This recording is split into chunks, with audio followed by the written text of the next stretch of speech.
This is Bitcoin big moment. The $100 trigger that can unleash tens of billions of dollars in buyers. Now, just like the iPhone turned a niche gadget, a must-have for billions of people, this one number is about to flip a switch. The biggest wave of Bitcoin liquidity we've seen ever. Worth nobody's watching now when it crosses $17 or $100. Well, Strategy can raise in a month $50 billion, more than they bought of all of their history. Could send Bitcoin over $250,000 or more. Now that anybody expects. Now I've been building this channel for about a month based on this content, and y'all like this content. So if you want more, if you want to see more, I advise you to subscribe and get your popcorn. Subscribe and get your popcorn. Talking about the iPhone moment, the big turn where technology changes basically. Not about the trade, this is recognizing a massive shift in the industry. The problem we have the wall. The problem is that there's a wall blocking capital, and that capital is stuck, and we're trying to figure out how to get it basically through the wall or find a door to open the wall. A doorknob, like a room.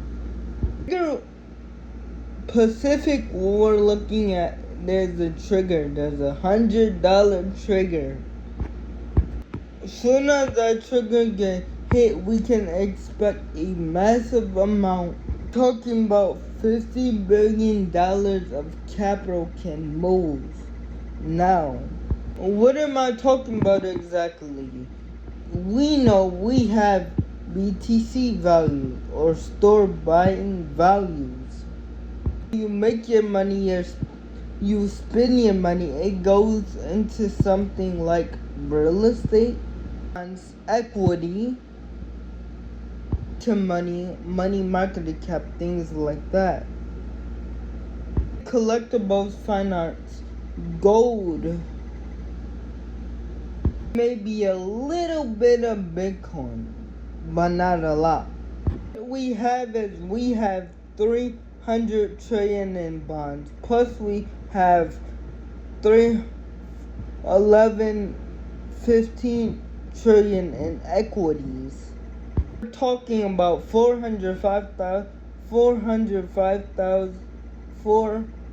$5 trillion in there alone. The money is ossified. It's stuck in these different funds,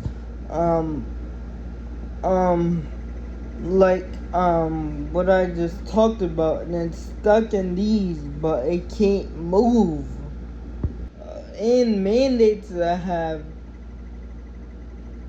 a date on it, and it only can buy bonds, liquidities. On top of that, if that bonds like holding government bonds, for example, the last 5 years they lost 3% of their money. They're risky. They're only paying 4 or 5%. It's extremely risky to hold that debt, because you already lost 50% of your wealth, and it's extremely risky to hold that debt. Talking about pension funds that have like hundreds of billions of dollars in here. We're talking about insurance that holds hundreds of billions of dollars in there. Talking about corporations who have billions of dollars that's stuck in that has to go somewhere. They have to treasury this money in somewhere. Each one of these are stuck behind a capital, which is stuck behind a mandate, which is they can't release the money like they do regular companies. Stuck with the volatility of regulations that are there.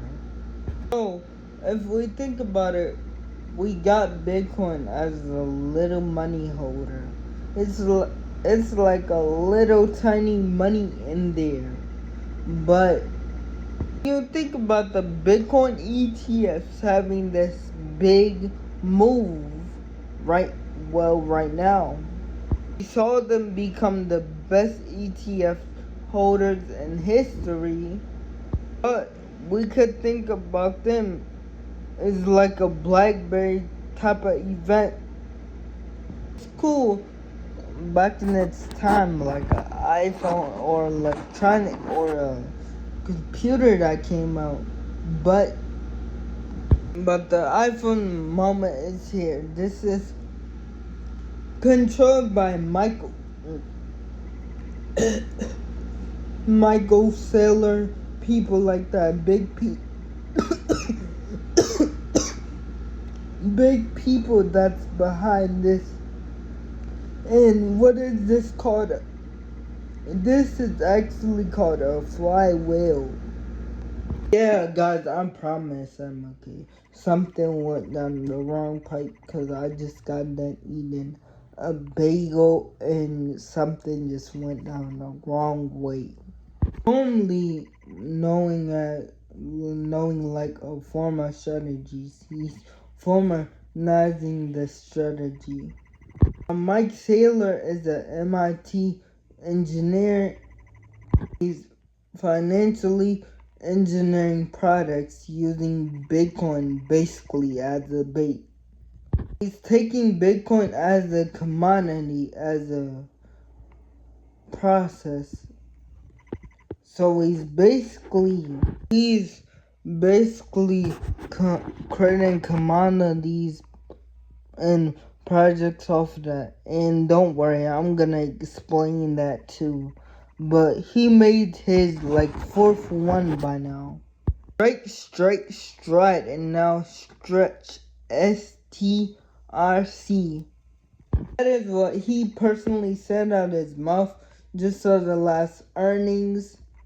As this is the iPhone moment. So what does that mean? Like Debo Crypto, what does that mean? What does it mean? It means that this is the moment that everything changes. And why? Does it change? Because Stretch SRTC is some of this gateway to biggest pools of capital in the world. And if you just take a look at that, if you look that up, I'm not going to put it on a screen. I'm not going to talk about it. But if you just look at that, you can basically see that for yourself, for your own eyes.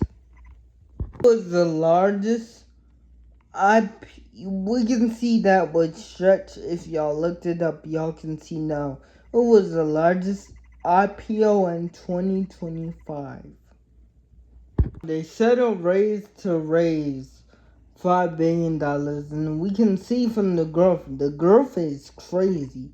If you looked it up, I hope you looked it up so you can understand what I'm talking about. But you can see the growth is pretty crazy.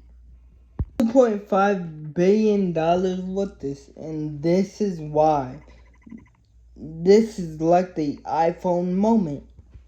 And they can say, okay, this is what the market really wanted. What did the market want? The market want short duration,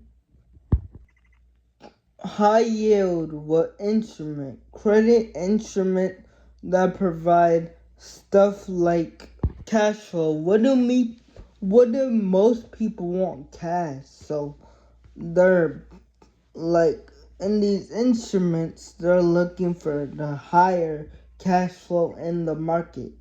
Do you want 5-4 stuff and high risky stuff, or do you want the low stuff in like and like the instruments they're talking about. Of course, and like we all want that. So it's sort of like a bond, but it's not a bond.